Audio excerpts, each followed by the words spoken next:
Not getting invited into groups? More builds and playstyles than you can count? We got you. In this video, you will get top performing builds for raids and dungeons and easy rotations to pull off and the simplest explanations on how destruction works, so when you do end up in a group, you will destroy the meters. Both your talents are good this season, and there are actually a crazy amount of builds you can play. We simplified them into 3 so you don't have to waste too much time getting them going. In dungeons, you want to use this one. Hellcaller starts to pull ahead of Diabolist when it comes to AOE, even in cleave situations. One notable talent here will be Channel Demon Fire, a staple of modern Destro AOE, where you can combine it with Cataclysm for an easy AOE setup before you go into spamming your Rains of Fire. For raiding, there are as many builds as there are bosses, and going into each one would mean explaining all fights and group responsibilities. This build is a jack of all trades since it maximizes single target while also giving you access to cleave through Havoc. This build is actually what top Destro Warlocks are using on Forge Weaver Araz, where you have occasional very important adds to cleave, but also the boss is vital to take as much damage as possible. Lastly, for delves and open world content, this build gives you a bit of everything. You don't need insane single target performance or big AoE burst, so having stuff like Soulfire and Shadowburn for elites and world bosses works well, while also keeping Cataclysm and Havoc when you have to fight more than one target. You can get all of these builds as an import code from the description by copy-pasting them into your talent loadout. We also recommend you check the Wowhead guide written by Lucy, since we will cover the basics and quick access details here, while the guide will go into deeper and more advanced explanations and suggestions for playing Destro at a higher level. Did Destro change over the years? Not really. Catching up is really easy as it is to make these guides with the support of our patrons, since there had to be a segue and I ran out of ideas.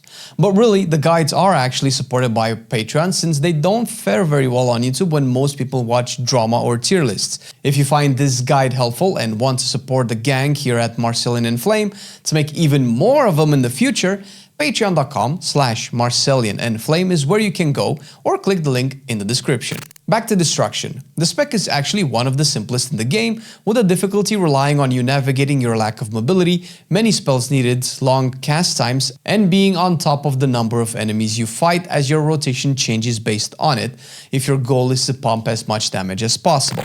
You have a resource called Soul Shards, and you generate these mainly with Immolate's periodic damage, Conflagrate's instant effect, and by casting Incinerates. You will spend these Soul Shards mainly on Chaos Bolts when you have at most 3 enemies present. Shadowburn also in small encounters when you cannot physically cast Chaos Bolts due to movement requirements, and Rain of Fire on large amounts of enemies, provided they actually stay in your Rain of Fire, since we know how that works when tanks move shit around, don't we, boys? Past this, one more thing you want to know is the duality of your Havoc and Mayhem. Havoc is a spell you put on a target, and when you use single target abilities on a second target, the one that has Havoc on it will also be hit by a duplicate of those spells, but only at 60% effectiveness. Your raid build has this there already, so you can use it on the boss while killing an ad, or on a weaker ad while staying on the boss, your choice. Mayhem is the alternative, which you have in your M+ build. This lasts for way less time, and it's practically hard to exploit 100% unless you are using a weak aura, which we have for you, by the way. Cleaving your targets with either of these will replicate damage, but if you fire spells like Conflagrate, Incinerate, and Immolate, you'll put the dots on both targets. But also, you will replicate the shard generation, making it helpful in large AoE to use this for insane shard generation. More on this in the rotation section. You only really have one offensive cooldown in your Infernal that does a lot of damage around it, passively generates soul shards, and adds more power depending on the talent you use for it. Your hero talents change your rotation slightly, with Hellcaller replacing your Immolate with the insanely strong Wither and giving you a 1 minute smaller offensive cooldown in Malevolence, which basically speeds up your rotation and damage output like crazy. Diabolist introduces the Diabolic Ritual, where routinely you will summon a big demon that deals damage and empowers you somehow. When a demon is ready, casting Chaos Bolt or Rain of Fire will summon it with its associated buff. Let's talk about your rotation then. Your opener in single target starts with Soulfire 4 seconds before the pull into an immediate Infernal. Use Conflagrate and then Shadowburn. Cast Chaos Bolt next, then another Conflagrate followed by a Chaos Bolt. Past this point, you want to make sure Immolate is up on your target at all times.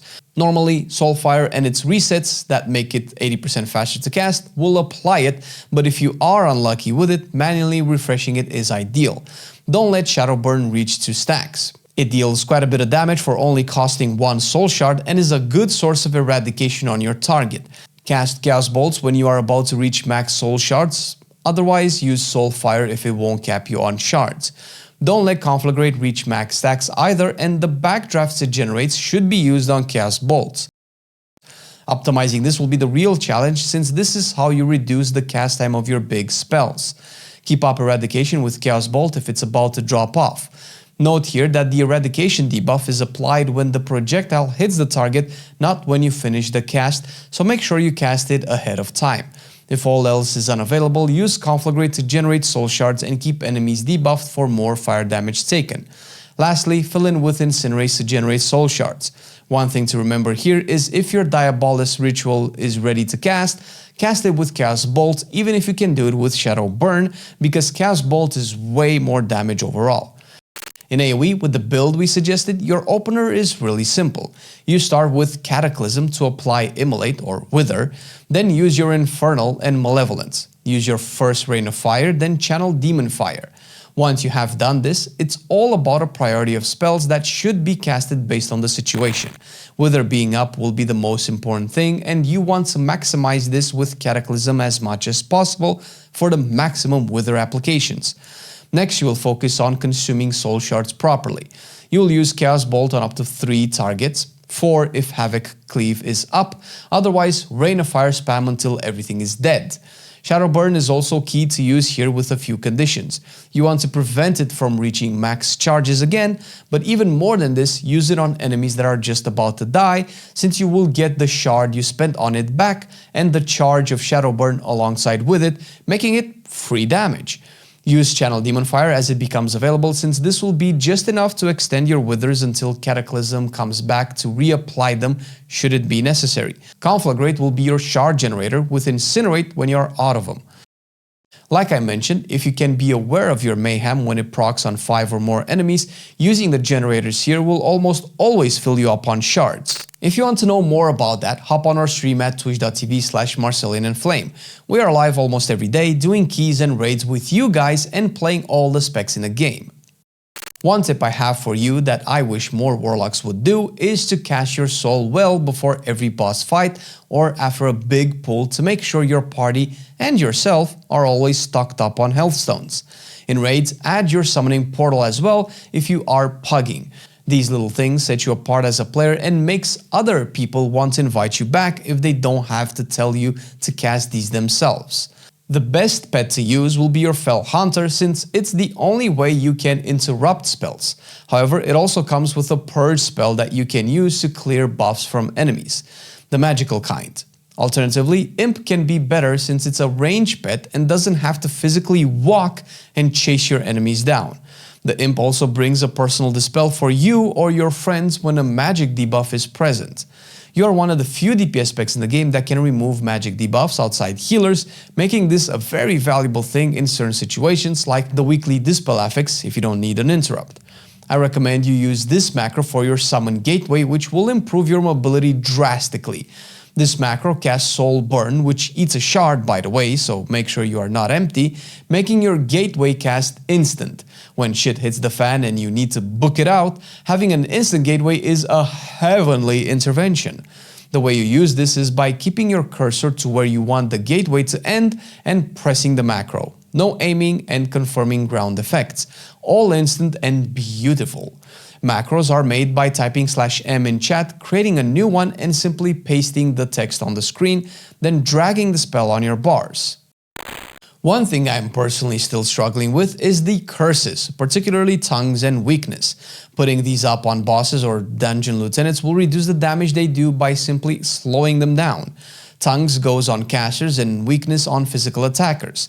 Again, little things like these will make you stand out from other Warlocks, turning you into a legit asset and desirable player to be invited back. Best way to know what item to wear is to sim. for which we have videos on the channel. But that can be annoying, and not everyone is okay with going into third-party websites for this. In that case, the standard priority of stats to go for is haste before everything else. Surprisingly, even before intellect, which in a lot of cases means item level. After these two, focus on critical strike and mastery, with versatility being the lowest in terms of priority. Your tier set this season changes based on your hero talent. The Diabolus one makes your Shard Spender summon a Demon Oculus, and when you engage with your Diabolus ritual and summon your Diabolus demons, these Oculi will bombard your enemies, dealing AOE fire damage. Your 4 set makes this explosion also give you an intellect buff for 10 seconds. The Hellcaller one has a lot of text and explanations required. Suffice to say is that your passive damage and malevolence cooldown will be stronger. Your 4 set is where you might want to be a bit mindful, since malevolence will also give you 2 stacks of backdraft, which can only stack up to 2, meaning that any previous stacks you have not consumed will go to waste. I'm still lacking the tier sets to work on this, but I imagine it will be something new for me once I get the damn 4-piece bonus. Again, we condensed the information on Destro as much as we could, which isn't as much as other classes, but there is more to learn about the spec. We recommend you check the Wowhead guide linked below, but also visit the Warlock Discord, where you will be able to chat with the top Warlocks in the world and ask them any questions we haven't already answered here. All of the tiny buffs and debuffs and charges are tracked by our class Weakars, for which we have a video on. If you are interested in making sure your rotation is played correctly, consider checking the video out. I explain how to set this up and what the Weakara actually does.